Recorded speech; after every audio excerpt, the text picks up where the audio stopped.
Hi ಕನ್ನಡದ YouTube ಚಾನಲ್ಗೆಲ್ಲ ವಿದ್ಯಾರ್ಥಿನಿಯರಿಗೆ ಸ್ವಾಗತ ಅಂತ ಹೇಳ್ತಾ ಇದೀಗ ಎಲ್ಲೆಡೆ ಸುದ್ದಿ ಆಗ್ತಿರುವಂಥ ವಿಷಯ ಏನಾಗಿದೆ ಅಂತಂದ್ರೆ ವಿದ್ಯಾರ್ಥಿಗಳಿಗೆ ಅಂದ್ರೆ ಶಾಲಾ ವಿದ್ಯಾರ್ಥಿಗಳಿಗೆ ಪರೀಕ್ಷೆಗಳಂತಕ್ಕಂಥದ್ದು ಸಾಮಾನ್ಯವಾಗಿ ಮಾಡ್ತಾರೆ ಅಂತ ಹೇಳ್ಬೋದಾಗಿರುತ್ತೆ. ಆ ಒಂದು ವರ್ಷದಲ್ಲಿ ವಿದ್ಯಾರ್ಥಿಗಳು ಅವರ ಒಂದು ಕಲಿಕೆ ಯಾವ ತರ ಆಗಿದೆ, ಮುಂದಿನ ತರಗತಿಗೆ ಉತ್ತೀರ್ಣಗೊಳಿಸಬೇಕಾದ್ರೆ ಅಥವಾ ಮುಂದಿನ ತರಗತಿಗೆ ಕಳಿಸಬೇಕಾದ್ರೆ ವಿದ್ಯಾರ್ಥಿಗಳಿಗೆ ಅವರು ಎಷ್ಟರ ಮಟ್ಟಿಗೆ ತಿಳ್ಕೊಂಡಿದ್ದಾರೆ ಅಂತ ಅಂದ್ಬಿಟ್ಟು ವಿದ್ಯಾರ್ಥಿಗಳಿಗೆ ಪರೀಕ್ಷೆಗಳನ್ನ ಮಾಡೋದ್ರ ಮುಖಾಂತರದಲ್ಲಿ ತಿಳ್ಕೊಂತಾರೆ. ಪಾಸ್ ಫೇಲ್ ಈ ಹಂತಗಳು ಇರೋದಾಗಿರುತ್ತೆ. ಇದೀಗ ವಿದ್ಯಾರ್ಥಿಗಳಿಗೆ ತೆರೆದ ಮಾದರಿ ಪರೀಕ್ಷೆ ಅಂತಕ್ಕಂಥದ್ದು. ಸಾಮಾನ್ಯವಾಗಿ ಪರೀಕ್ಷೆ ಅಂದ್ರೆ ವಿದ್ಯಾರ್ಥಿಗಳು ಭಯ, ಆತಂಕ ಇತರೆ ಒತ್ತಡಗಳಿಗೆ ಒಳಗಾಗ್ತಾನೆ ಇರ್ತಾರೆ. ಎಲ್ಲ ವಿದ್ಯಾರ್ಥಿಗಳಿಗೂ ಬಹುತೇಕ ವಿದ್ಯಾರ್ಥಿಗಳಿಗೆ ಪರೀಕ್ಷೆ ಅಂತಕ್ಕಂಥದ್ದು ಇಷ್ಟನೇ ಇರೋದಿಲ್ಲ ಅಂತ ಹೇಳ್ಬೋದು. ಇದೀಗ ತೆರೆದ ಮಾದರಿ ಪರೀಕ್ಷೆಯನ್ನ ಮಾಡ್ಲಿಕ್ಕೆ ಮುಂದಾಗಿರೋದಾಗಿರುತ್ತೆ. ತೆರೆದ ಮಾದರಿ ಪರೀಕ್ಷೆ ಅಂದ್ರೆ ಏನು, ಯಾವ ತರ ಇರುತ್ತೆ, ವಿದ್ಯಾರ್ಥಿಗಳಿಗೆ ಎಲ್ಲಿ ಆಗಿದ್ರೆ ಶುರು ಮಾಡ್ತಿದ್ದಾರೆ, ಯಾವ ತರಗತಿಯ ವಿದ್ಯಾರ್ಥಿಗಳಿಗೆ, ನಂತರದಲ್ಲಿ ಯಾವಾಗಿಂದ ಇದು ಜಾರಿಗೆ ಆಗ್ತಾ ಇದೆ, ನಂತರದಲ್ಲಿ ಯಾವ ತರ ಇರುತ್ತೆ ತೆರೆದ ಮಾದರಿ ಪರೀಕ್ಷೆ ಅಥವಾ ಓಪನ್ ಬುಕ್ ಎಕ್ಸಾಮ್ ಅಂತ ಕರೀತಾರೆ ಇದನ್ನ. ಪುಸ್ತಕವನ್ನ ನೋಡಿಕೊಂಡೇ ವಿದ್ಯಾರ್ಥಿಗಳು ಪರೀಕ್ಷೆನ ಬರೀಬಹುದಾಗಿರುತ್ತೆ.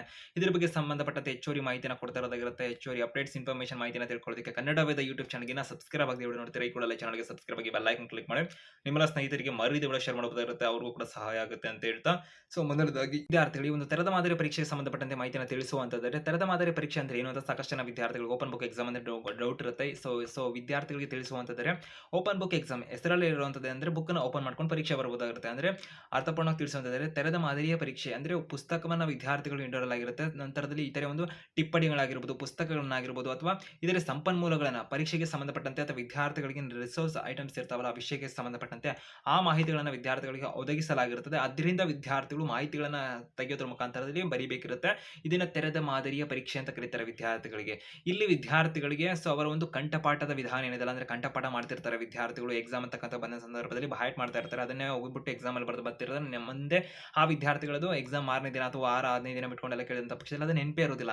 ಅಂದ್ರೆ ವಿದ್ಯಾರ್ಥಿಗಳು ಜಸ್ಟ್ ಎಕ್ಸಾಮ್ ಪಾಯಿಂಟ್ ಆಫ್ ಇಂದ ಮಾತ್ರ ಇದನ್ನ ಕಂಠಪಾಠ ಮಾಡ್ತಾರೆ, ಬೈಹಾರ್ಟ್ ಮಾಡ್ತಾರೆ. ನಂತರದಲ್ಲಿ ಏನು ಕೂಡ ಅವರಲ್ಲಿ ಇಂಪ್ರೂವ್ಮೆಂಟ್ ಇರೋದಿಲ್ಲ ಅನ್ನೋ ರೀಸನ್ಸ್ ಆಗಿರ್ಬೋದು. ನಂತರದಲ್ಲಿ ಎಕ್ಸಾಮ್ ಅಂತಕ್ಕಂಥ ಸಂದರ್ಭದಲ್ಲಿ ವಿದ್ಯಾರ್ಥಿಗಳು ಒತ್ತಡಕ್ಕೆ ಒಳಗಾಗ್ತಾರೆ. ಸಾಕಷ್ಟು ವಿದ್ಯಾರ್ಥಿಗಳು ಭಯನ ಪಡ್ತಾರೆ, ಪರೀಕ್ಷೆ ಅಂದ್ರೆ ಆತಂಕನ ಪಡ್ತಾರೆ, ಅಥವಾ ಪರೀಕ್ಷೆ ಹೇಗಾಯ್ತು ಏನಾಯ್ತು ಎತ್ತ, ಅಥವಾ ಪರೀಕ್ಷೆಯಲ್ಲಿ ಓದಕ್ಕೆ ಕಷ್ಟ ಆಗ್ತಿದೆ ಗೊತ್ತಾಗ್ತಿಲ್ಲ, ಹಾಗೆ ಹೀಗೆ ಎತ್ತರ ಎಲ್ಲ ವಿದ್ಯಾರ್ಥಿಗಳಲ್ಲಿ ಬಹುತೇಕ ಕೆಲ ವಿದ್ಯಾರ್ಥಿಗಳು ನೆನಪಿನ ಶಕ್ತಿ ಇರೋದಿಲ್ಲ ಅಂತ ಹೇಳ್ಬೋದು, ನೆನಪಿಟ್ಕೊಳ್ಳೋದಕ್ಕೆ. ಅಥವಾ ಕೆಲವು ವಿದ್ಯಾರ್ಥಿಗಳು ಬೈಹಾರ್ಟ್ ಅನ್ನೋ ವಿಧಾನಕ್ಕೆ ಹೋಗ್ತಾರೆ. ಇದನ್ನೆಲ್ಲ ತಪ್ಪಿಸಬೇಕು ಅಂತ ಅಂದ್ಬಿಟ್ಟು ಕೆಲವು ಸಮೀಕ್ಷೆಗಳನ್ನ ಅಥವಾ ಸರ್ವೆಗಳನ್ನೆಲ್ಲ ಮಾಡಿಬಿಟ್ಟು ಅಥವಾ ಪ್ರಾಕ್ಟಿಕಲ್ ಆಗಿ ಕೂಡ ಒಂದು ಚಟುವಟಿಕೆಗಳನ್ನೆಲ್ಲ ನಡೆಸೋದ್ರ ಮುಖಾಂತರದಲ್ಲಿ ಇದೀಗ ತೆರೆದ ಪುಸ್ತಕ ಪರೀಕ್ಷೆ ಅಂತಕ್ಕಂಥದ್ದನ್ನ ಮಾಡೋದಕ್ಕೆ ನಿರ್ಧಾರ ಮಾಡಿರೋದಾಗಿರುತ್ತೆ. ಅರ್ಥ ಆಯ್ತು ನಿಮಗೆ? ತೆರೆದ ಮಾದರಿ ಪುಸ್ತಕ ಅಥವಾ ತೆರೆದ ಪುಸ್ತಕ ಪರೀಕ್ಷೆ ಅಂತಂದ್ರೆ ವಿದ್ಯಾರ್ಥಿಗಳಿಗೆ ಪುಸ್ತಕ ಅಥವಾ ಇತರ ಟಿಪ್ಪಣಿಗಳು ಅಥವಾ ಸಂಪನ್ಮೂಲಗಳನ್ನು ಒದಗಿಸಲಾಗಿರುತ್ತದೆ. ಅದನ್ನ ನೋಡಿಕೊಂಡು ವಿದ್ಯಾರ್ಥಿಗಳು ನಿಗದಿತ ಕ್ವಶನ್ ಏನ್ ಕೊಟ್ಟಿರ್ತಾರಲ್ಲ ಆ ಕ್ವಶನ್ಗೆ ಆನ್ಸರ್ ಅನ್ನ ಹುಡುಕಿ ಬರೀಬೇಕಿರುತ್ತೆ. ಇಲ್ಲಿ ವಿದ್ಯಾರ್ಥಿಗಳಿಗೆ ಸೇಮ್ ಎಕ್ಸಾಮ್ ತರನೇ ಆಗುತ್ತೆ, ಬಟ್ ವಿದ್ಯಾರ್ಥಿಗಳು ಆನ್ಸರ್ ನೋಡ್ಕೊಂಡು ಬರೀತೀರಾ ಅಷ್ಟೇ. ನೋಡ್ಕೊಂಡ ತಕ್ಷಣ ವಿದ್ಯಾರ್ಥಿಗಳಿಗೆ ಅಕ್ಕಪಕ್ಕ ಮಾತಾಡ್ಕೊಂಡು ಕಾಪಿ ಹೊಡೆಯೋದಕ್ಕೆ ಅವಕಾಶ ಇರೋದಿಲ್ಲ ವಿದ್ಯಾರ್ಥಿಗಳೇ. ಕಾಪಿ ಗೀಪಿ ಏನು ಹೊಡೆಯೋಕೆ ಆಗೋದಿಲ್ಲ ವಿದ್ಯಾರ್ಥಿಗಳು. ಕಾಪಿ ಅಂದ್ರೆ ನಿಮಗೆ ಟೆಕ್ಸ್ಟ್ ಬುಕ್ ಅಲ್ಲಿ ಅಥವಾ ನಿಮ್ಗೆ ಏನು ರಿಸೋರ್ಸ್ ಐಟಮ್ಸ್ ಏನಿರುತ್ತಲ್ಲ ಸಂಪನ್ಮೂಲಗಳು ಅದನ್ನ ನೋಡ್ಕೊಂಡು ಬರೀಬೋದಾಗಿರುತ್ತೆ. ವಿನಃ ಮಾತಾಡ್ಕೊಂಡು ಬೇರೆಯವ್ರನ್ನ ಕೇಳ್ಕೊಂಡು ಬರೆಯುವಂಥದ್ದು ಇರೋದಿಲ್ಲ. ವಿದ್ಯಾರ್ಥಿಗಳು ಅವರಿಗೆ ಕೊಟ್ಟಿರ್ತಕ್ಕಂಥ ಒಂದು ಅಂಶಗಳು ಇರ್ತಾವಲ್ಲ ಅದನ್ನ ನೋಡ್ಕೊಂಡೆ ಅವರು ಉತ್ತರಗಳನ್ನ ಹುಡುಕಿ ಆ ಒಂದು ಪ್ರಶ್ನೆಗೆ ಸೂಕ್ತ ಉತ್ತರನ ಬರೀಬೇಕಿರುತ್ತೆ ಇಲ್ಲಿ. ಇದರಿಂದ ಏನು ಉಪಯೋಗ ಅಂದ್ರೆ ವಿದ್ಯಾರ್ಥಿಗಳ ಒಂದು ಕೌಶಲ ಆಗಿರ್ಬೋದು, ವಿದ್ಯಾರ್ಥಿಗಳ ಒಂದು ಸಾಮರ್ಥ್ಯ ಆಗಿರ್ಬೋದು, ಅಥವಾ ವಿಷಯಕ್ಕೆ ಅಥವಾ ಪ್ರಶ್ನೆಗೆ ಸಂಬಂಧಿಸಿದಂತೆ ವಿವರಣವಾಗಿ ಉತ್ತರವನ್ನ ಬರೆಯುವಂತ ಕೌಶಲ, ಮತ್ತೆ ಅವರು ಎಷ್ಟನ್ನ ಅರ್ಥ ಮಾಡ್ಕೋತಾರೆ, ಯಾವ ತರ ಒಂದು ಪ್ರಶ್ನೆಯನ್ನ ಅರ್ಥ ಮಾಡ್ಕೋತಾರೆ, ಯಾವ ತರ ಉತ್ತರವನ್ನ ಬರೀತಾರೆ.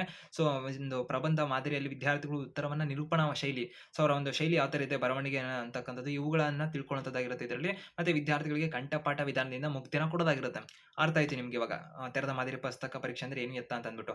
ನಂತರದಲ್ಲಿ ಇದು ಯಾವಾಗಿಂದ ಜಾರಿ ಆಗ್ತಿದೆ ಅಂದ್ರೆ 2026-27ರಿಂದ ಮತ್ತೆ ಎಲ್ಲಿ ಜಾರಿ ಆಗ್ತಿದೆ ಅಂತ ಹೇಳಿದರೆ CBSE ಶಾಲೆಗಳಲ್ಲಿ 9ನೇ ತರಗತಿ ವಿದ್ಯಾರ್ಥಿಗಳಿಗೆ ಜಾರಿ ಆಗ್ತಿರೋದಾಗಿರುತ್ತೆ. 2026-27ನೇ ಶೈಕ್ಷಣಿಕ ವರ್ಷದಲ್ಲಿ CBSE ಶಾಲೆಯಲ್ಲಿ ಓದ್ತಿರ್ತಕ್ಕಂಥ ವಿದ್ಯಾರ್ಥಿನಿಯರಿಗೆ ಇದನ್ನ ಜಾರಿಗೆ ತರಲಿಕ್ಕೆ ಜೂನ್ ತಿಂಗಳಲ್ಲಿ ಇದಕ್ಕೆ ಅನುಮೋದನೆ ಸಿಕ್ಕಲಾಗಿದೆ ಅಂತಕ್ಕಂಥ ಮಾಹಿತಿ ಲಭ್ಯ ಆಗಿರೋದಾಗಿರುತ್ತೆ. ಅಂದ್ರೆ 2026-27ನೇ ಶೈಕ್ಷಣಿಕ ವರ್ಷದಿಂದ CBSE ಅಂಡರ್ ಅಲ್ಲಿ ಬರ್ತಕ್ಕಂಥ ಶಾಲೆಗಳಲ್ಲಿ ಈ ಒಂದು ಏನಿದೆಯಲ್ಲ CBSE ಪಠ್ಯಕ್ರಮವನ್ನು ಅನುಸರಣೆ ಮಾಡ್ತಕ್ಕಂಥ ಶಾಲೆಗಳಿಗೆ ಇದಿರುತ್ತೆ. ಮತ್ತೆ ಶಾಲೆಗಳಿಗೂ ಕೂಡ ಐಚ್ಛಿಕವಾದಂತಹ ಒಂದು ಅವಕಾಶನ ಕೊಟ್ಟಿರ್ತಾರೆ. ಅದನ್ನ ಇಂಪ್ಲಿಮೆಂಟ್ ಮಾಡ್ಕೊಳ್ದೇ ಇರೋ ರೀತಿ ಎಲ್ಲ ಸದ್ಯಕ್ಕೆ ಮಾಹಿತಿಗಳು ಇರೋದಾಗಿರುತ್ತೆ. ಬಟ್ 2026-27ನೇ ಶೈಕ್ಷಣಿಕ ವರ್ಷದಿಂದ 9ನೇ ತರಗತಿ ಶಾಲಾ ವಿದ್ಯಾರ್ಥಿಗಳಿಗೆ, ಅದು CBSE ಅಂಡರ್ಗೆ ಬರ್ತಕ್ಕಂಥ ಶಾಲೆಗಳಿಗೆ ಈ ಒಂದು ಅವಕಾಶ ಇರೋದಾಗಿರುತ್ತೆ. ಎಲ್ಲ ಒಂದು ರಾಜ್ಯಗಳಲ್ಲಿ ಇದನ್ನು ಇಂಪ್ಲಿಮೆಂಟ್ ಮಾಡಿಲ್ಲ, ಅಥವಾ ಎಲ್ಲ ಒಂದು ರಾಜ್ಯ ಸಿಲೆಬಸ್ಗಳಲ್ಲಿ ಅಥವಾ ಪಠ್ಯ ಅಥವಾ ಒಂದು ರಾಜ್ಯಗಳ ಒಂದು ಪರೀಕ್ಷಾ ಮಾದರಿಯಲ್ಲಿ ಇದನ್ನು ಇಂಪ್ಲಿಮೆಂಟ್ ಮಾಡಿಲ್ಲ ಸದ್ಯಕ್ಕೆ.